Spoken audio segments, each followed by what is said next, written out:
Hey guys, today we're here at Speed Sport Tuning and we're working on this beautiful 2008 997 Turbo, but he turned into his driveway and miscalculated and whacked the side of the wall, as you can see here. So in today's episode, we're actually going to go over how to remove this is called paint transfer, meaning the wall transferred to the car and the paint. We're going to go over a few different steps on how to fix that and make it look much, much better. That and a lot more coming up on this episode of Drive and Protect. All the way in so that they touch that paint off. Can hear it.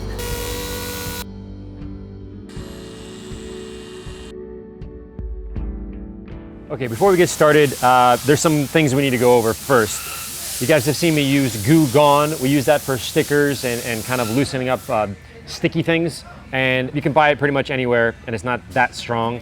But when you get into something like this, I'm using Goof Off. Again, Goo Gone, Goof Off, a little bit confusing, but this one you would get at Home Depot in the paint section. Again, it's a little bit more professional, but you can buy it over the counter. Now, in this particular model here, you can take off adhesive and glue, asphalt and tar, and specifically what matters for us car people is dried latex paint. What does that mean? If you have a single stage paint, which this is not, if you start using it, you are gonna turn the rag red or basically start removing some of that single stage paint. So keep that in mind. Now, with respect to this, which is clear coated, so it's two-stage, first thing you wanna do is take some Goof Off or a strong but paint safe, clear coat safe solvent.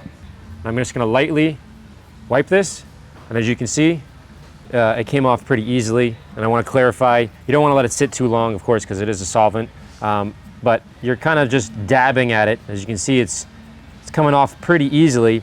Now, most people think, all right, once the paint's off, you're all good.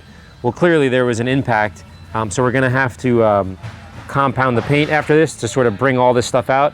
And I'll pull the camera in a minute, but you can see there's actually scratches all around here from the actual impact of it. So as it hit, it scratched, and then the wall left behind its, sheetrock or paint or whatever, was on the wall. So again, you're gonna put it on, got your little rag here, you're just gonna kind of nick it, and it's gonna come off and wipe it down. Again, this is relatively strong stuff, so you wanna be careful. It's coming pretty quick. So paint transfer is not the end of the world, and make sure, like I said, you cover up your plastic.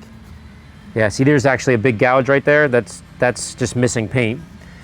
So kind of the annoying part when you're doing this is you get excited that you take the paint off, the paint transfer off, but when you actually do that, now you can see what the damage really was. So step 2 is going to be to compound this out. Okay, for step 2, I'm taking a bit of M100. It's a little bit of a stronger compound than, let's say, 105. Again, these are pretty deep. Microfiber cutting pad. And we're going to, this has already been primed, by the way. So I'm going to put one stripe there. I don't know if you can see that. Can you see that? There you go. And I think I'm on speed 3. Now the mission here is to just take out the scratches from the impact.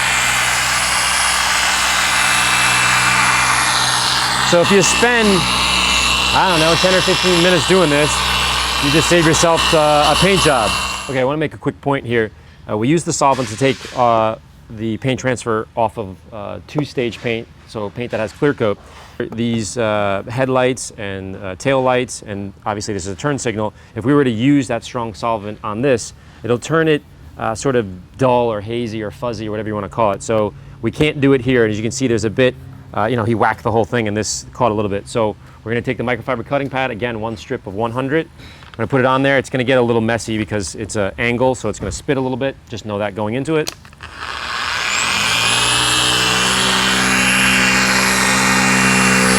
Now the goal here is to put a bit of pressure. That's a little bit too much speed. There we go.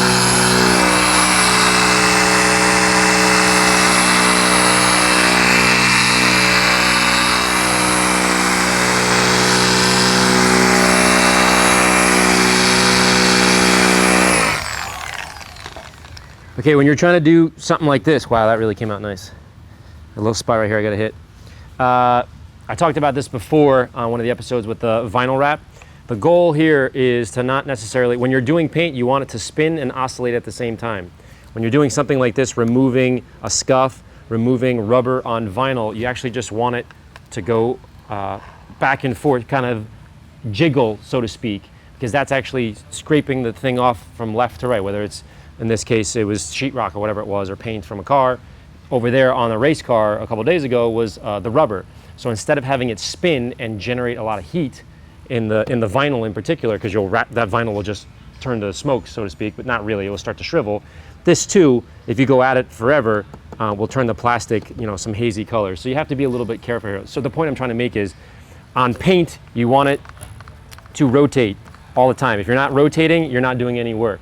When you're doing these little like special projects, it's actually okay to not have it rotate as much and just have it oscillate from side to side, because you're kind of like squeegeeing it clean, if that makes sense. So anyways, that worked out there. The last thing I need to do is polish this out, and then we'll address the plastic. For polish, I use M205 and a yellow foam pad to quickly remove the compounding marks on a 3-inch polisher. Next, I pulled the masking tape and scrubbed the front splitter with Goo Gone, not to be confused with Goof Off, as that will damage any non-clear coated surfaces. So instead, I used Goo Gone and a small stiff bristle brush to remove as much remaining transfer as possible. To protect the paint, I added a layer of ammo skin to the damaged areas of the bumper. Okay, so the very last step, of course, is to protect it. Now, I've scrubbed this pretty good, and I don't want to go too much more, and there's a line right here, very, very faint, so use your judgment, of course, but at the end of the day, if you look at this thing, it's pretty mangled, so really it should be replaced if you want it to be perfect. And the steps that I just was showing you here is if you had a perfect one, or you don't want to replace it and you want to go through the steps, that's fine. But again, this thing is really mangled, so he should replace it. What I've done is I take my little applicator. I've had this for a long time, so it's saturated with Ammo Mud, which is a dressing.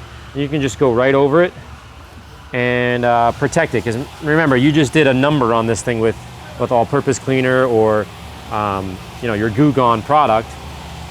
Again, we're in Speed Sport Tuning, so it is an active shop, as you can tell. Anyways, you put a little bit of mud on there, let it sit for a few minutes. You can dab it dry if you want a more matte looking finish, or leave it the way that it is for a little bit more of a shinier or brighter finish. Anyways, this is how you take off paint transfer. It's really not that big of a deal. It's more of the, for me, excitement, probably pain for a lot of people who it's on their car, of seeing, hey, what's underneath it? Meaning, when you take it off, how damaged is it? So taking it off is not the big deal. What's underneath it is kind of where your concern should be. Anyways, if you have any questions, shoot me an email at larry@AMMONYC.com. As always, thanks for watching, and I'll talk to you guys soon. Bye.